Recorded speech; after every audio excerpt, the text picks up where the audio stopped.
Bom dia, meus amigos. Estamos aqui mais uma vez para o Evangelho de hoje, segundo o Espiritismo. É o capítulo 17. Sejam perfeitos. O item é o quarto. Os bons espíritas. O Espiritismo bem compreendido e bem vivenciado leva o homem a possuir as qualidades descritas para o homem de bem. Essas qualidades caracterizam o verdadeiro espírita, assim como o verdadeiro cristão, pois tanto um quanto o outro são a mesma coisa. O Espiritismo não cria uma nova moral.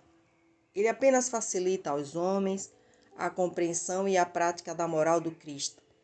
Oferece uma fé sólida e traz o esclarecimento para aqueles que duvidam ou vacilam.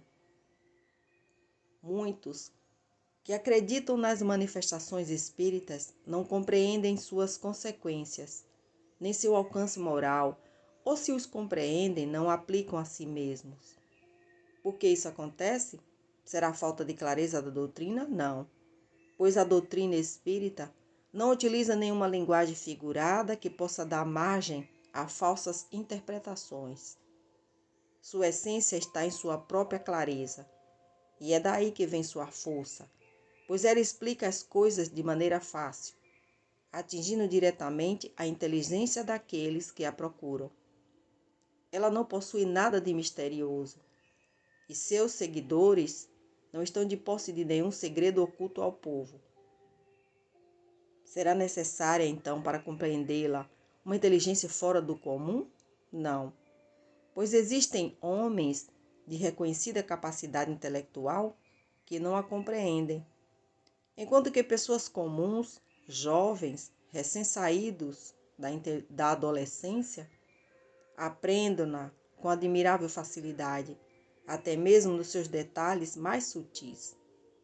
Isso acontece porque a parte material da ciência não requer mais do que os olhos para ser observada, ao passo que a essência do Espiritismo requer um certo grau de sensibilidade, que independe da idade ou do nível de instrução da criatura.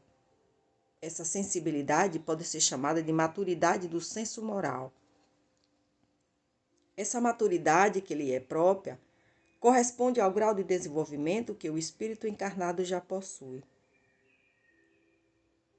Em algumas pessoas, os laços que as prendem às coisas materiais estão ainda mais fortes para permitir que o espírito se desprenda das coisas terrenas. O nevoeiro que as envolve impede-lhes a visão do infinito. Eis porque não conseguem romper facilmente com seus gostos e com seus hábitos, pois não compreendem que possa existir algo melhor do que aquilo que possuem. A crença nos espíritos, para essas pessoas, é um simples fato que não modifica em nada suas tendências instintivas.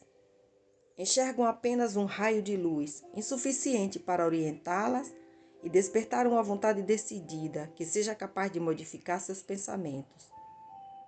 Elas apegam-se mais aos fenômenos espíritas, do que à moral, que lhes parece banal e monótono.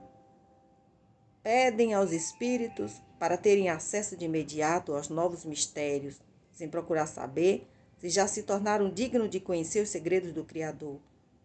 São espíritas imperfeitos, porque não se desenvolvem e acabam se afastando de seus irmãos em crença, pois recuam antes a obrigação de se reformarem. Preferem reservar suas simpatias para os que possuem as mesmas fraquezas ou prevenções. De qualquer forma, aceitar os princípios da doutrina espírita é um primeiro passo que facilitará o segundo numa outra existência. Aquele que pode ser qualificado como um verdadeiro espírita já se encontra num grau superior de adiantamento moral. Seu espírito já possui um domínio maior sobre a matéria. Por isso tem uma percepção mais clara do futuro. Os princípios da doutrina espírita fazem vibrar nele o lado espiritual, que ainda permanece adormecido nas outras criaturas. Podemos dizer que ele foi tocado no coração. e que sua fé tornou-se inabalável. O espírita é como um músico que se comove com os acordes, enquanto que a maioria ouve apenas o som. O verdadeiro espírita é reconhecido por sua transformação moral e pelos esforços que faz para dominar suas más tendências.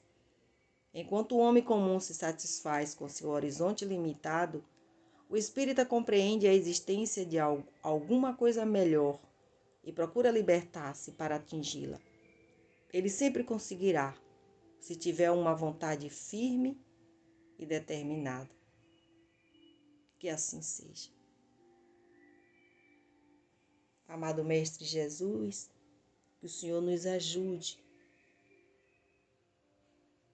que o Senhor, Pai, nos dê força para que possamos nos melhorar, moral e intelectualmente.